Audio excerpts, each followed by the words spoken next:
Hello, আসসালামু আলাইকুম। কি অবস্থা সবার? হোপফুলি সবাই অনেক ভালো আছেন। আলহামদুলিল্লাহ আমিও অনেক বেশি ভালো আছি।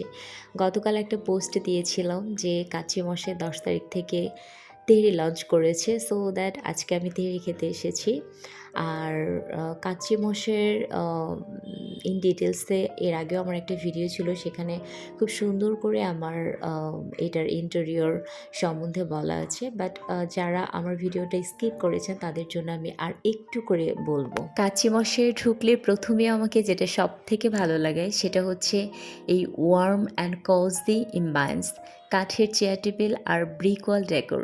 পুরো রেস্টুরেন্টটাকে না একদম ন্যাচারাল অ্যান্ড অ্যাস্থেটিক ফিল দিয়েছে। ঝুলন্ত ওয়ার্ম লাইট এবং হাতে বানানো ডেকোর পিসেস ক্রিয়েট করেছে এই সুদিং অ্যান্ড এস্থেটিক ভাইব। প্রতিটি কোণায় কোণায় আছে অ্যাটেনশন টু ডিটেল, যেমন দেয়ালে বইয়ের ছোট শেলফ, মাটির পাত্র আর ছোট ছোট ডেকোর আইটেমস, যা জায়গাটিকে করে তুলেছে আরও charming. The combination of wooden furniture with soft lighting gives a calm and relaxing mood, যেখানে বসে আপনি সহজেই সময় কাটাতে পারবেন। আরেকটা বিষয় আমার খুব ভালো লেগেছে, সেটা হলো বড় সেটিং, প্রশস্ত setting arrangement. Tables and chairs are neatly placed, ফলে আপনার বন্ধুবান্ধব বা ফ্যামিলি নিয়ে আরামে বসে গল্প করার একটা সুন্দর জায়গা পাবেন। এবার চলেন তেহরি নিয়ে কথা বলি। অসাধারণ স্বাদ আর ঘ্রাণের কথা বলবো প্রথমে। তেহরির চাল এবং মাংসের মশলা এমনভাবে মেশানো হয়েছে যে প্রতিটি লোকমায় একটি খাঁটি ঘরের রান্নার স্বাদ পাওয়া গিয়েছিল। সুগন্ধি ঘি ও মশলা মিশিয়ে দারুণ একটা অ্যারোমা ছড়িয়েছিল, বিশ্বাস করেন। তারপরে আসবো মাংসের মান ও পরিমাণ।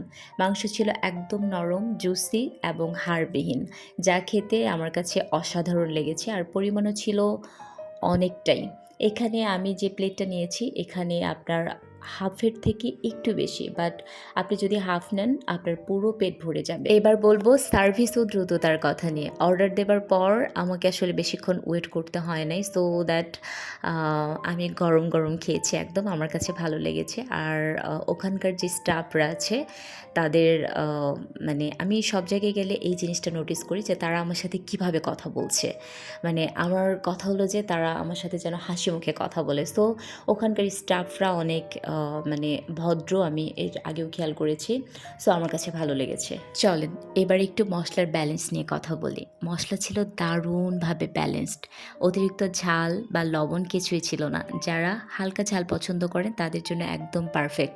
যেমন আমি ঝাল খেতে একটু পছন্দ করি, আমার কাছে অসাধারণ লেগেছে। খাওয়া শেষ করার পর আমার বড় আপুদের সাথে দেখা, সো তাদের সাথে একটু ভিডিও ক্লিপ নিলাম আমি। সো আমি লাস্টে এটুকুই বলবো, জামালপুরে কাচ্চি মশের তেহরি একটি অসাধারণ অভিজ্ঞতা আমার জন্য। স্বাদ, পরিমাণ, সার্ভিস সব দিক থেকেই এটি প্রশংসনীয় দাবিদার রাখে। যারা ঘরোয়া অথচ রিচ স্বাদের তেহরি খুঁজছেন তাদের জন্য এটি একটি পারফেক্ট চয়েস। সো এবার একটু পান খাবো, খেয়ে বাসায় চলে আসবো। কেমন লাগলো আজকে ভিডিও অবশ্যই কমেন্ট করে জানাবেন। আজকে এ পর্যন্তই। আল্লাহ হাফেজ।